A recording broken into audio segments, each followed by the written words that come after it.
Hi, I'm Cathy Dickson Coleman. Good to meet you, even if it is through this. I want to talk about the beauty of stress. And you're saying, what? The beauty of stress? What can be beautiful about stress? Well, I'm just going to show you that.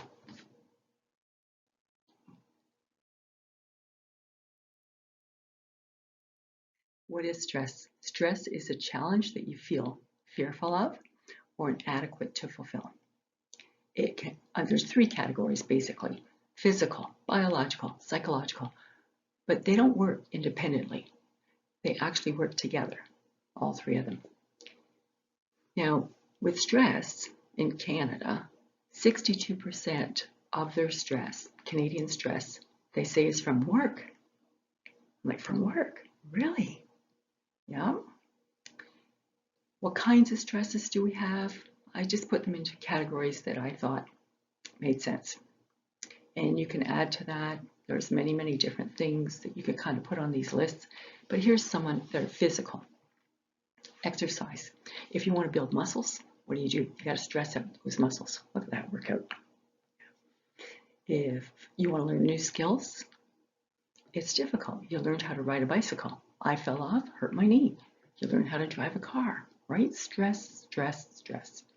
Disease, when your body is not totally where it needs to be and something is off, that causes stress. What about examples you can think of? Can you add to that? What are you going through right now? Emotionally. Now, oftentimes, well, the emotional and the mental, it all fits together. But emotionally, when you're grieving a loss, any kind of loss, that causes stress.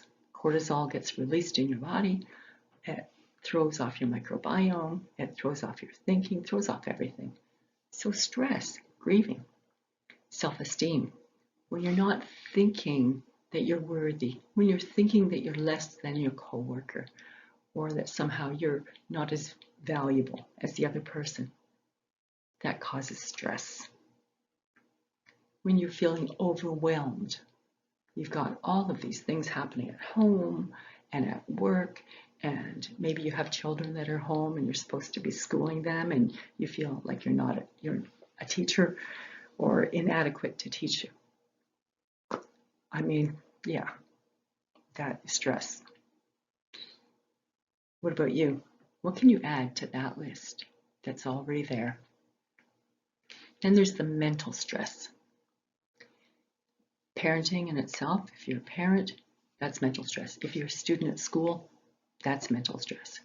Learning new things, studying and trying to get that from there into your brain, it's stress. Processing and planning, processing everything that's happening in the world around you, planning what you're going to do, what your next step is.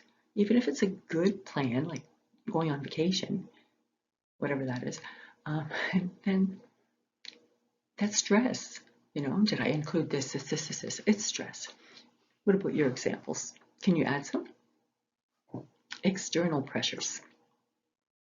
You've got family on the outside, other people, your team at work, your boss at work, your program manager, the company itself, the government. Time is a huge pressure. Suddenly you're at work, you get told, oh, could you please get this done? Take your time, but have it done by 3 o'clock today. And you're like, really? Yeah, but you can get it done. But it's stress. Financial pressures, everything's gone up. Prices have gone up, that causes financial pressure. So more stress. Anything else you can think of? There's lots more.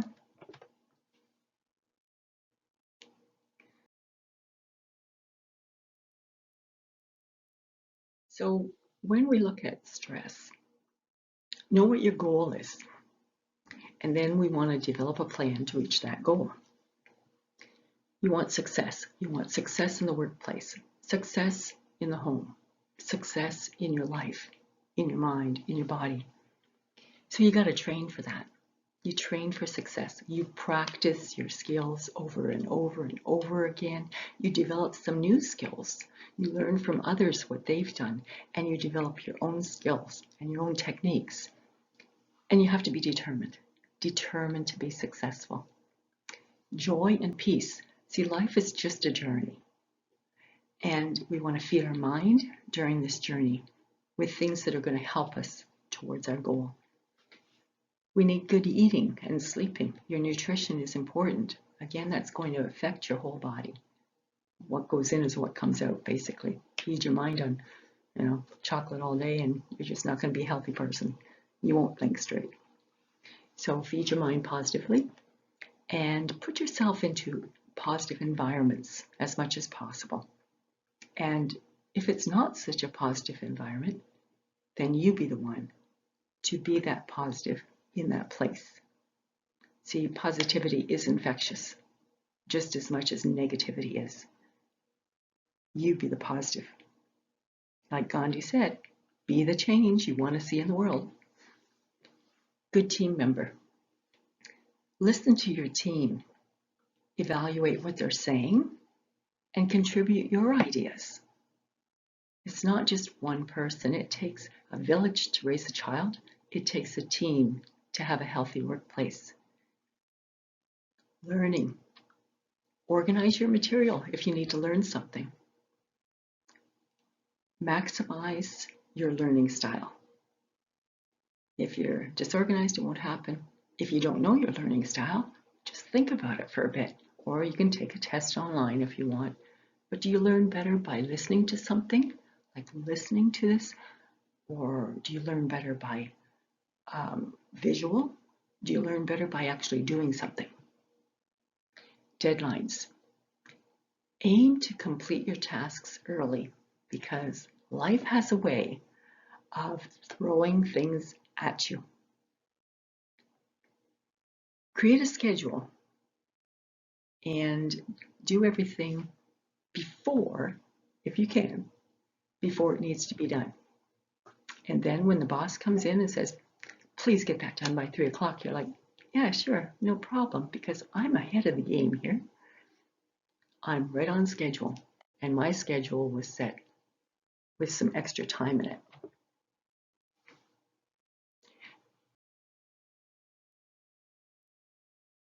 In conclusion to this very, very brief lesson for today, lesson for life, lesson for work, take the lesson wherever you want it. Life isn't perfect, and what gets thrown at you can be challenging. But it's that very stress that helps you to grow from conception to learning skills to creating your own beautiful life. Without stress, there is no life. Stress is the catalyst to create a beautiful life. Stress is the beauty of life at its core. Take this message, apply it, and let's embrace stress. Bye for now.